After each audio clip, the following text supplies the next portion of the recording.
No man, Persian or Greek, no man threatens a messenger. Bring the crowns and heads of conquered kings to my city steps. You insult my queen. You threaten my people with slavery and death. Oh, I've chosen my words carefully, Persian. Perhaps you should have done the same.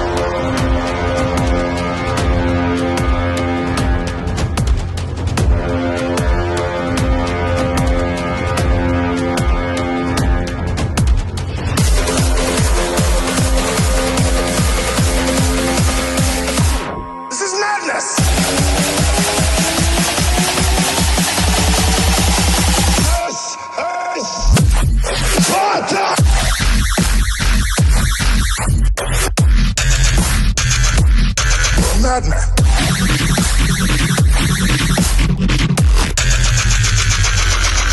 Blasphemy.